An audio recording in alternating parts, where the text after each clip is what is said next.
grandpa stole his first buggy in 1892. I met your grandma pig slopping in 46. Oh, every Christmas we'd visit my Uncle Fred in prison.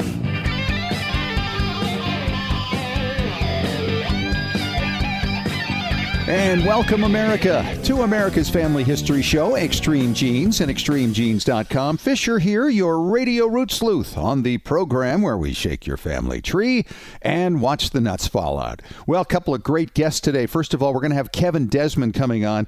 This man heard a little story from his dad years ago and then started meeting people connected to this story. Now he's writing a book about it. It's another ordinary person with an extraordinary find, and you're going to want to hear the details from that coming up in about 7 minutes. Then later in the show, Jessica Taylor is here, the founder and president, of course, of our sponsors over at Legacy Tree Genealogist. You know, it's Family History Month and a great opportunity to share with your kids and grandkids the stories of your ancestors so that they can benefit from those as time goes on. So listen up for that coming up in just a little bit. And of course, don't forget to sign up for our weekly Genie newsletter. You can do it on Facebook or on our website. It's absolutely free. You get a blog from me each week, links to past and present shows, and links to current stories that you'll appreciate as a family historian. And here's a guy I appreciate as a family historian. Of great note, the chief genealogist of the New England Historic Genealogical Society and AmericanAncestors.org. It is David Allen Lambert. Hello, David. Hey, and how are you doing, Fish? You know, I am doing well today. In fact, as we put together this Family Histoire news today, I'm just amazed by our first tale, the story of an only child who was obviously made good. That is true, and as a child, she had to go out and try to find kids to play with. Well, that's not the case at Christmas now, because at 99 years old, Peg Kohler has 101 descendants. Wow. Yeah, well, she said she wanted a big family because she was so lonely when she was a kid, and she did. She went and had a lot of kids, and then they had a lot of kids, and now they're having kids, and so, yeah, 101 descendants at age 99, and she's never lonely now. I hope that she lives to be 110 and has twice that many. Yeah, it could happen that way. Well, you know, DNA has done some amazing things for people genealogically. And of course, we know what it's done for crime solving. Well, it continues on this time at Lake Mead, where bodies that are being located are being identified by DNA, including a body recently for a man that had been lost for over 20 years. Of course, this is in Nevada, out west, where there's such a drought over the last 20 years that all the big reservoirs and lakes are drying up, and they're finding these remains there. And yeah, they've actually taken DNA and identified one of them going back a long, long time. You know, if this had happened 50 years ago, we'd still have the John Does and Jane Does. So this is amazing. It's amazing. But one story that never dries up is the story of the Titanic. One of the stories about it I just saw recently, I didn't even realize. There was a vessel called the SS Mesaba that was one of the vessels that actually sent a warning radio message to the Titanic about ice on the 14th of April, 1912. Well, the message did reach the Titanic, we believe, but it never made it to the main control center. Well, this one in 6 years had a problem, too. It sank because it was torpedoed by the Germans while on a convoy during World War I. So both ships eventually went down unnaturally. Exactly.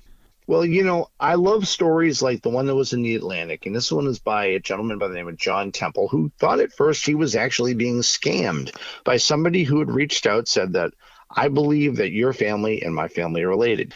Turns out it wasn't a scam, and he found out he was Jewish. His grandfather had basically been over in Hungary during World War II, and a 92-year-old cousin, through her granddaughter, reached out to find this long-lost relative, and now he has a whole heritage to embrace and a lot of genealogy to research. It's amazing. And he didn't know his background as a Jew, and he's actually been assigned a Hebrew name. Really interesting.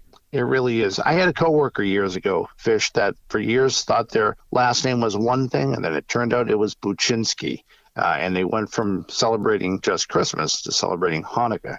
Grandfather had basically done the same thing, immigrated and didn't tell them about, well, his background.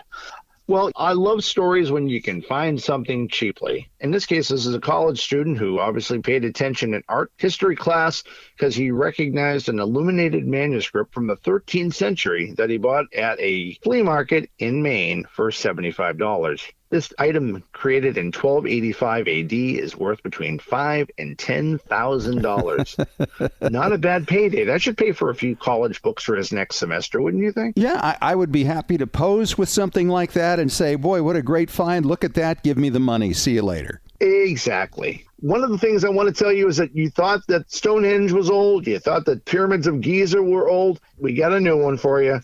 A thing that is called a rondelle or a roundel is in the Czech Republic. It's 180 feet in diameter. It was made during the Neolithic period, and they believe that this is one of the oldest massive structures in Europe. It dates from 4900 BCE to 4600 BCE, and wow, you just never know what you're going to dig up in your backyard. Yeah. But it is now spooky season, of course, David. Oh, it is. And last week we were talking about how we have to dig something up every week to celebrate it. And how about the origins of the term dead ringer? Oh, yeah. One of the things I love reading about, of course, is cemeteries, even when it's not Halloween. And there were devices that were created so if a person was afraid that they were going to be buried alive, they would actually attach a bell through piping that went right down to their coffin, and they could ring it if they were alive, and the bell would ring in the cemetery, and someone would come and hopefully dig them up in enough time. But it may not be what we think it is. Yeah, that is actually a great story, and there actually were coffins like that, but there's a lot of dispute about whether the term dead ringer actually came from that. And of course, its little stepsister, Saved by the Bell, which actually was a boxing term from the late 19th century. That makes a lot of sense. Hey, speaking of spooky things, let me just tell you that on October 20th, I'm giving a free lecture on how to research the witches in your family tree. Ooh. So go to AmericanAncestors.org and attend that free lecture. All right, David. Thank you so much. And of course, we'll catch you at the back end of the show for Ask Us Anything. Coming up next, in 3 minutes, we're going to talk to Kevin Desmond. He's a Massachusetts guy who heard a little story from his dad, who recently passed in his late 90s, and has turned this whole thing into a book. You're going to want to hear about the rabbit hole he's followed to get this story. Coming up next when we return in 3 minutes on Extreme Genes, America's Family History Show.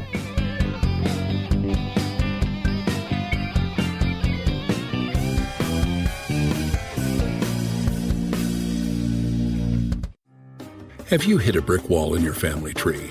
Are you unsure how to use your DNA test results to resolve a research question?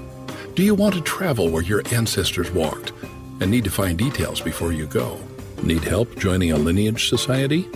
Whatever your genealogy research question, the answer is Legacy Tree Genealogist. Legacy Tree Genealogist has been helping clients all over the globe discover their story since 2004. Legacy Tree has carefully selected and trained professionals who specialize in hundreds of countries and languages, as well as probate research and DNA analysis. And when you need experts on the ground in the countries where your ancestors came from, Legacy Tree Genealogists calls upon its global network of on-site researchers who know the local language and how to get their hands on the records you need. Request your free quote today at legacytree.com. That's legacytree.com. Genies, our friends at BYU TV have a new series out created just for us, family historians. It's called How I Got Here. It's a fast-paced travel show where young adults accompany their immigrant parents back to where they came from, their countries of origin. These are 10-day trips of a lifetime where these parent-child duos relive the sacrifice, struggle, and circumstances that led their families to leave to where they are now. There's a new episode every week with visited countries including Italy, Serbia, Mexico, Chile, Israel, Slovakia, and Ghana. BYU TV is on Roku and Fire Stick, online at byutv.org, or through the BYU TV app. How I Got Here is available now with a new episode every week. Feel the impact this journey has on those who grew up not knowing. And just a warning, keep a box of Kleenex nearby. You're going to need it. Hey Genies, Ancestry now has an exclusive partnership with PhotoMine, the leader in photo scanning and archiving.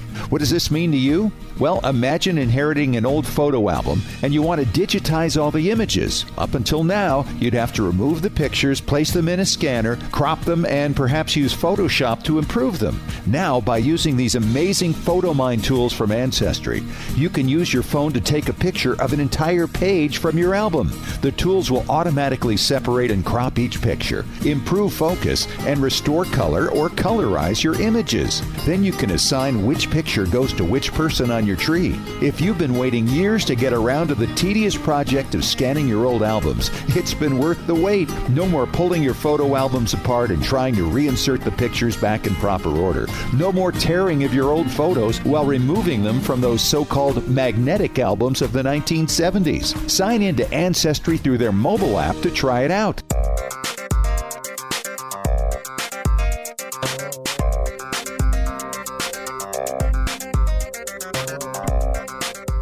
All right, back at it on Extreme Genes, America's Family History Show at extremegenes.com. And it's always fun to find others who are running down that rabbit hole, another ordinary person with an extraordinary find.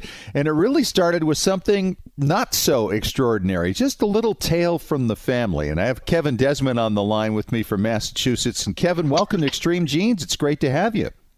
Scott, thank you for having me and to talk about this project. Yeah, now you've been writing a book on this thing, and this started as a little story in your family that your dad told you about himself and a bunch of buddies just before World War II. What were they doing at that time? Well, they were in high school. They were working in the community. My dad was working on an estate. One of the other men of the club was working in a tavern.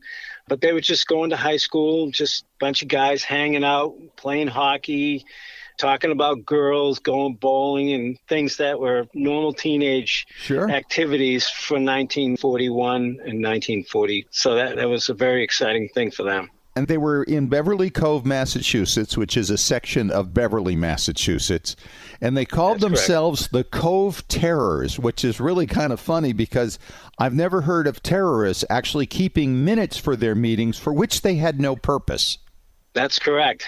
It's pretty funny. Tell us about that. So they like to have a certain decorum. So when I was transcribing the minutes of the meetings, the president would bring up any minutes from the last meeting that needed to be discussed, things going forward, what section of Beverly that they would play a hockey game on a Saturday. They would talk about going bowling and things like that. Okay, but they had no purpose like public service or that they were going to be organizing to support the war drives, right, for food or metal or whatever that might be.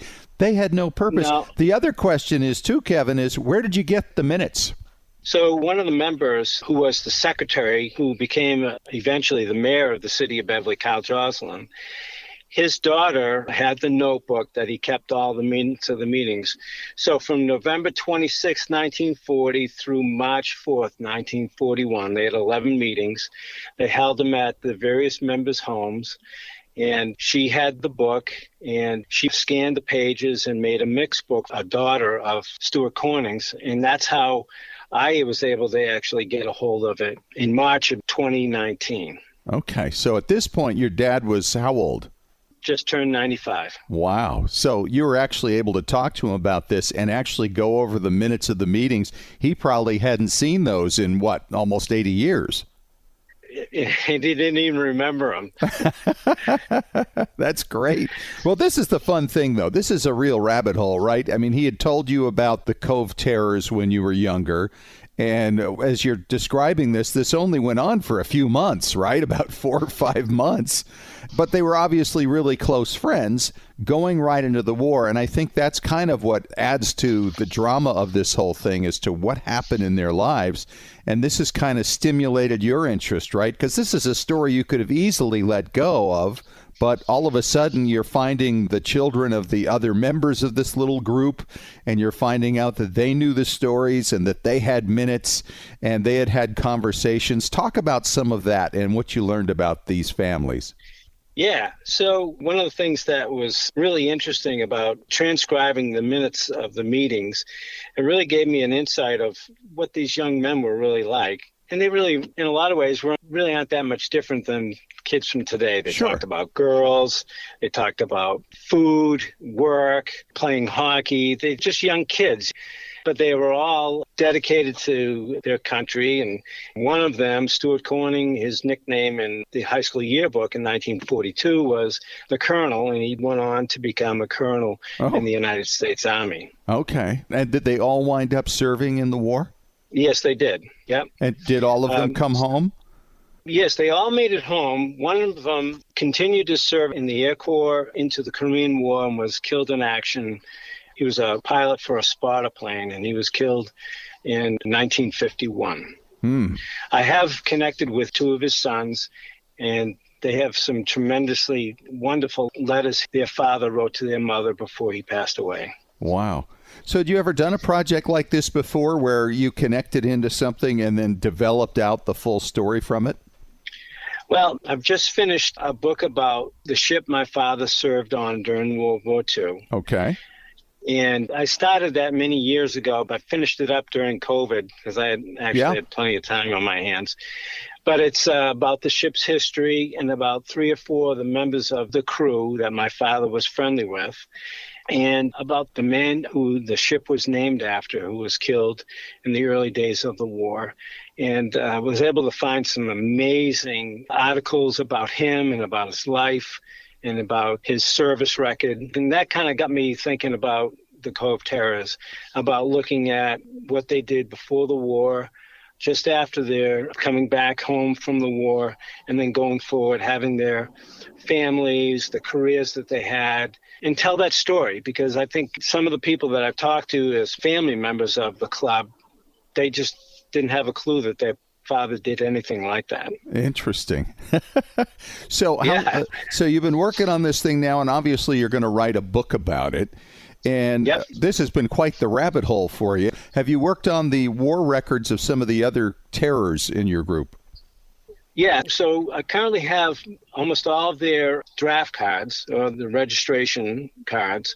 I have obviously my father and my father's brother, a little bit more information about them because their family members have more information. But I do have several requests with the National Archives. Oh, that'll be a bit. Yeah, they were closed for 2 years, and now the backlog, and it's going to take some time. Huge. But I do want to include as much of the service record as part of their stories as possible. Several of them do have photographs and some anecdotal stories and letters from the war, so those would be nice additions to the to the book. Yeah, one of the things is kind of funny. During the meeting notes, they were written about different things, and then there was always a P.S. at the end of the notes. One was, P.S., we didn't go bowling because we were all broke. Okay. Another was, P.S., who was the blondes in the car that drove by us coming back from bowling? Okay. They did at one point put a motion up to put some sort of purpose to the club, but they just couldn't get a resolution to it. They just couldn't figure out what they wanted to do. What their purpose was. No, they just decided to keep on meeting and have fun and hang out. And it was on a weekend. They were doing it in the middle of the week, started at 7:30, and they weren't getting home until 10:30, 11 at night. But they all lived within, I don't know, I'd say maybe a quarter to half a mile from each other's homes. Did they stay in Beverly, all of them? Most of them did. I think one went to Illinois, the one who was killed in action in the Korean conflict. He ended up marrying a gal when he was on leave in Illinois. John Harvey eventually moved from Beverly to New Hampshire and lived up there for the remainder of his life. But the rest were either in Beverly or Danvers, Massachusetts. Okay. And they're all gone now. Did they ever get together again later in life? They did. In 1975, the 50th birthday party of Carl Joslin, the mayor of Beverly, and they got together to reunite one last time in 1975 at his birthday party. And there was a tremendous article written in the Beverly Times and a nice picture, and I have a copy of that, and it's pretty amazing. Had you seen that article before, or did somebody give it to you? I hadn't until I connected with Carl and Jocelyn's daughter and Stuart Corning's daughter. I had not seen it until then. Okay, so that was quite a surprise. Yeah, so this began then with a story from Dad, and then, as I understand it, he had very late in life one more reunion with one of the other guys, right? That's correct. A couple of days after his 95th birthday, he had been thinking about the Cove Terrors and who was left, and he was kind of going through his mind. Members of the club had passed away, and he hadn't recalled or read any obituaries on Stuart, so he actually made some phone calls. He kind of had an idea. He was living in Danvers, Mass., and he found him at an over 55 community. And 2 days later, my father and I went and met with Stuart for the first time since 1975. Wow. And they had a tremendous reunion for a couple of hours. And Stuart brought the mixed book down that had the minutes of the meeting and showed me some of his military memorabilia, because he was a retired colonel in the Army. And we just had a wonderful couple of hours. Unfortunately, Stuart died a few months later, and my father passed away in late March 2020. Well, isn't this great that you've been able to put this together, starting with a story leading to other members and family members who share with you a newspaper article, who present you with the minutes of the meeting that tell you more details than you'd ever heard from your dad. Down the rabbit hole you go, and now you're writing a book about it. How cool is that? It is. It's very exciting. It's a story that needs to be told. These young men were part of the greatest generation. Their character really showed that in the lives that they lived after the war and the members of the community that they became. Sure. And it keeps you connected with Dad as well at this point, I'm sure. Absolutely. And it's something that, I want my children and other nieces and nephews to be able to know about their grandfather. Absolutely. Great stuff. Kevin Desmond, thank you so much for coming on. Appreciate it. Great story. Well, thank you very much, Scotch. I really appreciate you reaching out to me about this, and it's been a real pleasure. I enjoy your show every week. Thank you so much, sir. And coming up next, we have Jessica Taylor, president of Legacy Tree Genealogist, talking about Family History Month and what can you do to get your kids involved in family history. She's up next in 5 minutes on Extreme Genes, America's Family History Show.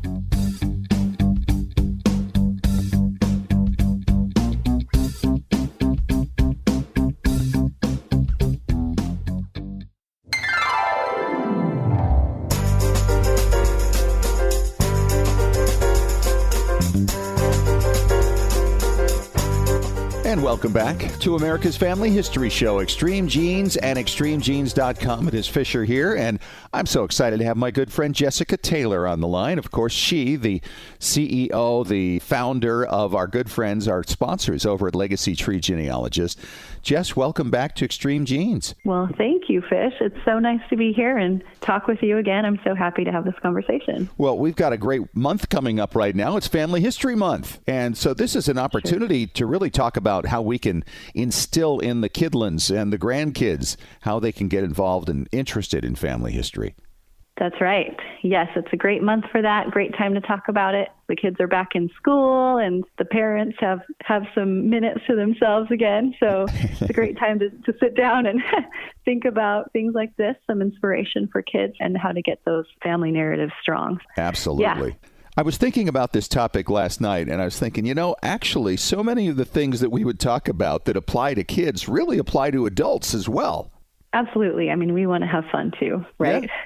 But yeah, kids, grandkids, there are some really great opportunities to bring family history into the conversation, help inspire them in ways that aren't overwhelming or boring. I know for me and many people who I work with at Legacy Tree, the grandparent in our lives is the one who inspired us in the first place, That's right. to love family history. It's so common how often I hear that phrase. What got you into family history? Oh, my grandma. Oh, my grandpa. It's just fascinating. And usually those people are the storytellers in the family, right? They're the ones that have all that good stuff from back in the day that they pass along. Absolutely. Yes. And I think that can be so helpful for kids.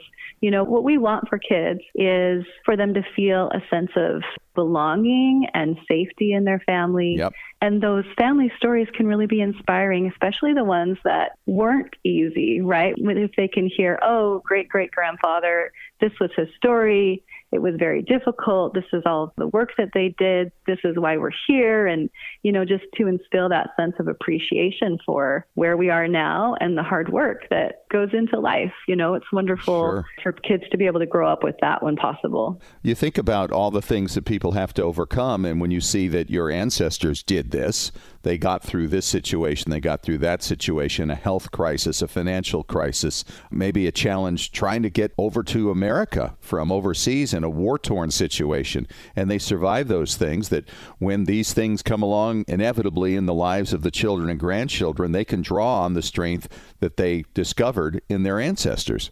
Mm-hmm, absolutely. And I always want to bring in, we talk a lot about biological history, but cultural history is also really important as well. So, you might have an adopted grandchild, but they're part of a family that is still culturally affecting them.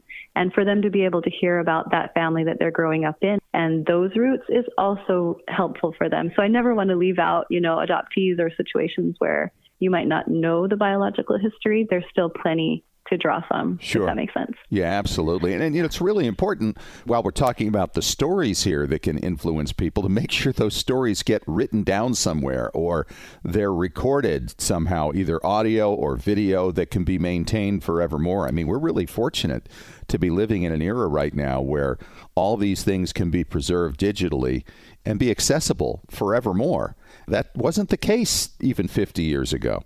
Right. And we have a lot more tools to make it fun and digestible now, Yes. right? Yeah. As well. So, it's great to put together an entire family history book, and those are very valuable. But for kids especially, I love to give it to them in smaller pieces, right? Sure. So in conversation is great. You can do one-page bios. So when my kids were young, I would print out a sheet of paper, and that sheet of paper had the name of one ancestor at the top. It had a photo, and then 3 to 5 bulleted items about things that I thought were cool or kind of connected to the kids in some way. So this ancestor's birthday was also in July, like yours, or this person liked to play with some kind of doll or whatever, something that's kind of, connectable to the kid. And we would stick that right by the dining room table. Just something that's a little bit shorter with interesting facts. Absolutely. So that's one thing that we enjoyed. Like that. So yeah, other ideas maybe if you want to do something this month for Family History Month. We talked about family history books, but you can put together much smaller storybooks.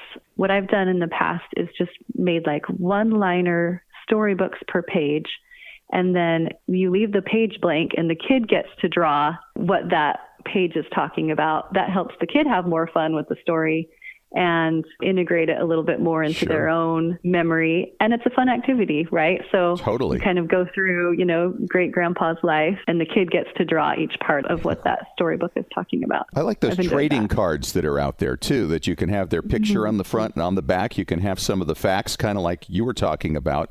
You can make a whole stack of them. And then photographs, when you consider how common they became in the 20th century, I mean, there's just an endless supply. I've got grandkids who really crave having pictures of ancestors, especially originals, because they just love that feeling of it being old. Yeah, that can be a lot of fun. Well, and then there are always family traditions, meals. I don't know, Fish, do you have any favorite meals connected to your heritage? Oh, well, a couple of them. One is on my birthday. Every year when I was growing up, my mom would make this toasted coconut cake. She's long gone, but my wife has continued that tradition, and my grandkids love it too, so they all know it goes back to their great-grandmother, and that's kind of fun. That is cool. My grandma used to make peas and potato soup. I loved it. I made it for my kids, and they were not fans. They were not so we have not continued that tradition. But it was really simple. It was just milk and butter and cubed potatoes and frozen peas. I thought it was super good when I was a kid. But anyways. My grandmother had Swedish meatballs, and that was always big. We also had another little fun thing that was for kids. It was called ice cream clowns.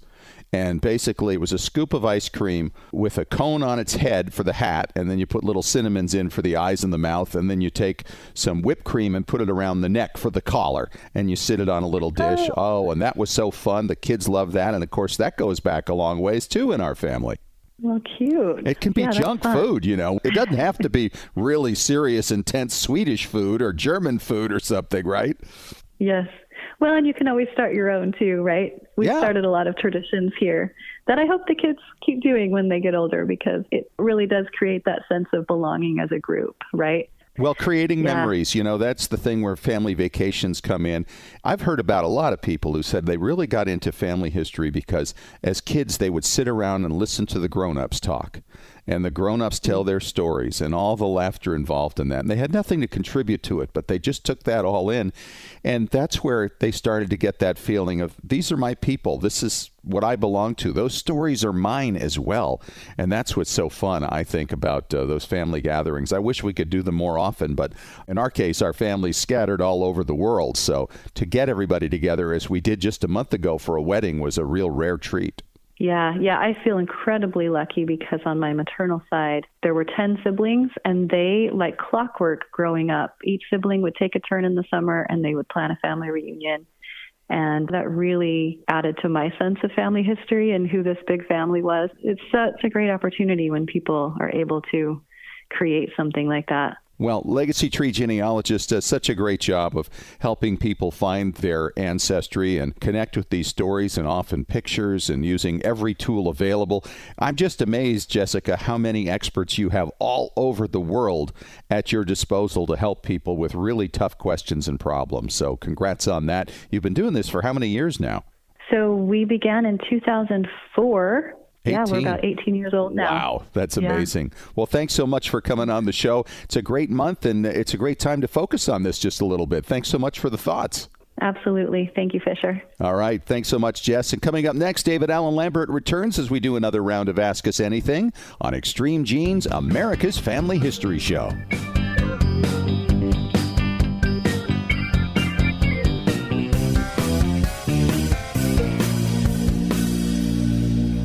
Genies, our friends at BYU TV have a new series out created just for us, family historians. It's called How I Got Here. It's a fast-paced travel show where young adults accompany their immigrant parents back to where they came from, their countries of origin. These are 10-day trips of a lifetime where these parent-child duos relive the sacrifice, struggle, and circumstances that led their families to leave to where they are now. There's a new episode every week with visited countries including Italy, Serbia, Mexico, Chile, Israel, Slovakia, and Ghana. BYU TV is on Roku and Fire Stick, online at byutv.org, or through the BYU TV app. How I Got Here is available now with a new episode every week. Feel the impact this journey has on those who grew up not knowing. And just a warning, keep a box of Kleenex nearby. You're going to need it. Have you hit a brick wall in your family tree? Are you unsure how to use your DNA test results to resolve a research question? Do you want to travel where your ancestors walked and need to find details before you go? Need help joining a lineage society? Whatever your genealogy research question, the answer is Legacy Tree Genealogist.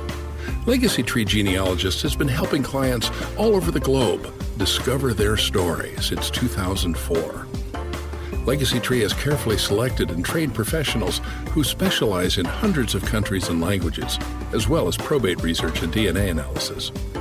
And when you need experts on the ground in the countries where your ancestors came from, Legacy Tree Genealogists calls upon its global network of on-site researchers who know the local language and how to get their hands on the records you need.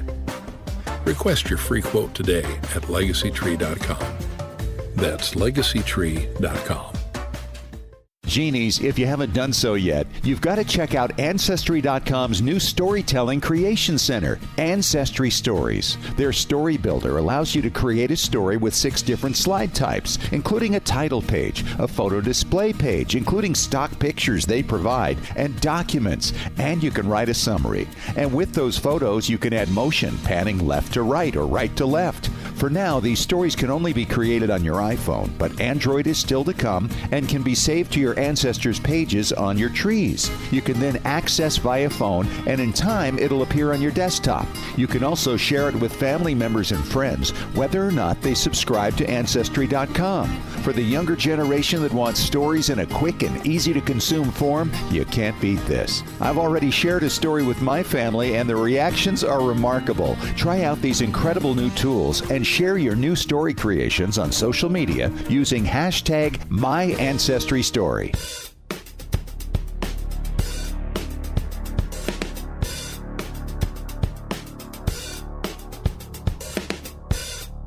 All right, it is question time. Ask us anything on Extreme Genes, America's Family History Show, and ExtremeGenes.com. David is back. It is Fish here. And David, question number 1 from Danbury, Connecticut. Jason, he says, guys, I'm a Boy Scout, and I thought I might do a community history project for my Eagle Project. I like that. That's really good. Yeah. Can you guys share some ideas with me? Thanks, Jason. Well, I mean, there's so many different things you can do with community history. I mean, obviously, you probably have a small historical society in town or a historical commission, or at least a town historian that you want to definitely partner with, because they may have something that they never had the resources or the backbone to get behind. I mean, that could be from anything from creating a new fence for a local cemetery, or perhaps making signage at a historical location or a trail. Digitizing things. Usually these places have so much that needs to be digitized, and they just don't have the manpower to do it. Exactly. And you may be able to recruit local businesses that have things like hard drives or equipment. That way you can create it. And maybe that could be a database either online for people to use for years to come, on a standalone computer at the historical society, maybe even the public library. Transcribing vital records, for instance, that may not have been done. That's important too, because you're helping people connect to their family, whether they live in the community or they've moved further away over the years. You know, I've seen so many of these done over time, and a lot of them tie into cemeteries, Dave, as you mentioned. I think part of it is often restoring one that has just gone to the weeds, you know? That's true. Actually, one of my nephews up in Maine, for his Eagle project, restored a fence and actually made a path that got to a cemetery, which was off in the backwoods. So, you know, and that's great, because then they could find it, and it wasn't just hunters that stumbled across it or the occasional deer. So genealogy, I think personally, is the best part to embrace, because it makes it both a family-related and a community-related project. So if you could put a genealogy spin, and of course you reached out to us, so you must have listened to Extreme Genes maybe at least once. Sure. So I would embrace the local people in your town, the historical societies, see what projects they have near and dear to their heart. I support anything Scouting does, and especially when Scouting supports history to preserve the past. Well, and think about this too, Dave. If they did something involving a cemetery, there's a part 2 to that. If you're restoring one, you might be able to actually create some kind of indexing of all the names on the tombstones, assuming that there isn't a burial record in existence somewhere. That's right. And of course, you could put it on billion graves or find a grave, transcribe it. You can make a booklet out of it, an index. You could even do a map where to find the graves, or even use GPS locating to walk right to them. So there's a lot of technology out there that's going to come into play for your project that a scout 30 years ago, well, they probably wouldn't have had the same added advantage. Good point. You know, it is fun to look back sometimes. I've gone to cemeteries where I've seen a little marker that said this was an Eagle Scout project. You know, the things that you do sometimes in these projects last for a long, long time. I saw a bridge between a couple of rocks that was on a trail not far from my home recently, and that little bridge was created back in the 1980s as an Eagle Scout project, and I'm thinking, boy, that kid's now in his 50s, and yet his project is still carrying people to this unique viewpoint and site. So, you know, these are things that go on forever, but when you do genealogy and you create information in databases like that, they're going to help people for a long, long time. They really are. I mean, one of the projects could be just as simple as painting an old one-room schoolhouse that's in your community, or finding the oldest resident in town, maybe interviewing them and transcribing it, interviewing your veterans in your community, your World War II, Korea, Vietnam era veterans, or current veterans. I mean, that's getting history for future generations to embrace before it's gone. Look at this brainstorming session on the air. So thank you very much for the question, Jason. It's given me a few ideas, in fact. fact. We got another question coming up next when we return in 3 minutes on Extreme Genes, America's Family History Show.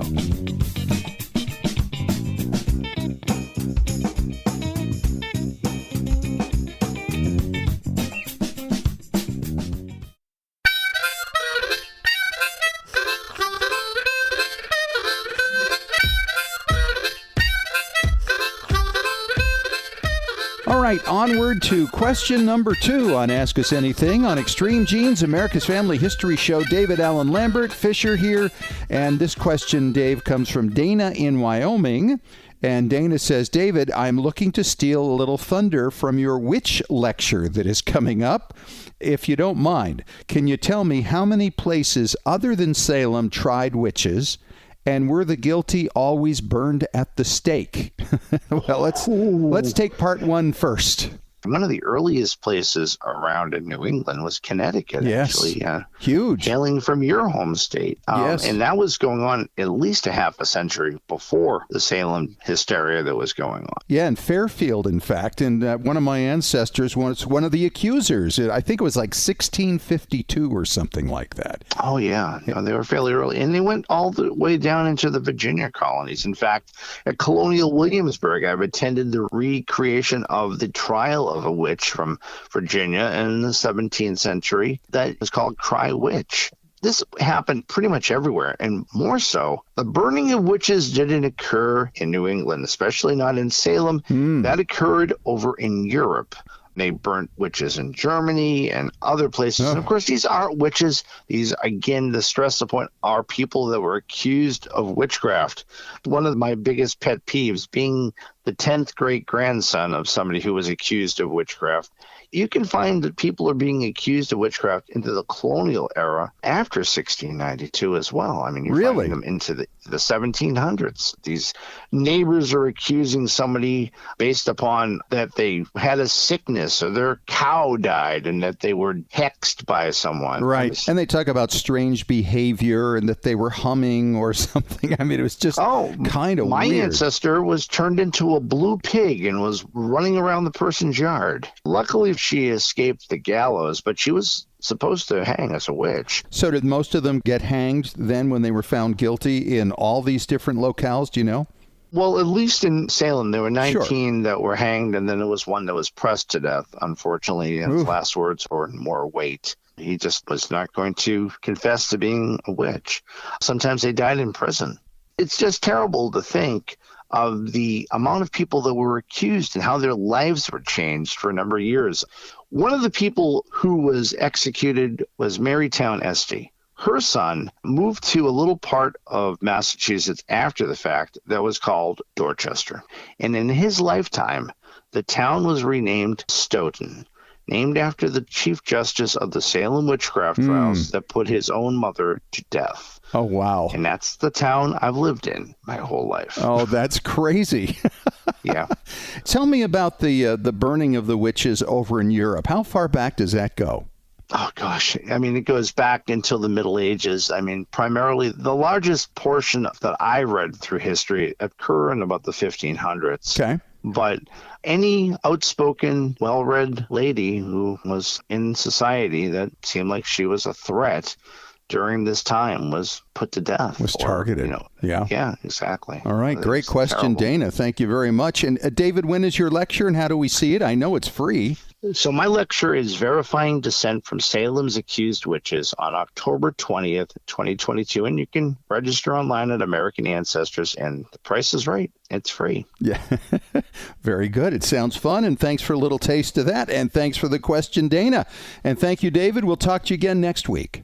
Thanks a lot. All right. That is our show for this week. And thanks to our guests for coming on. Kevin Desmond for talking about his dad's little story that's turned into his dad's big story. Really interesting stuff, as we have another ordinary person with an extraordinary find.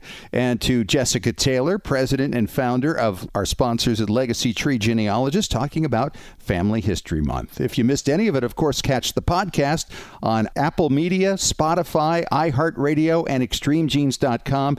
and wherever fine podcasts are found. We'll talk to you next week. Thanks for joining us. And remember, as far as everyone knows, we're a nice, normal family.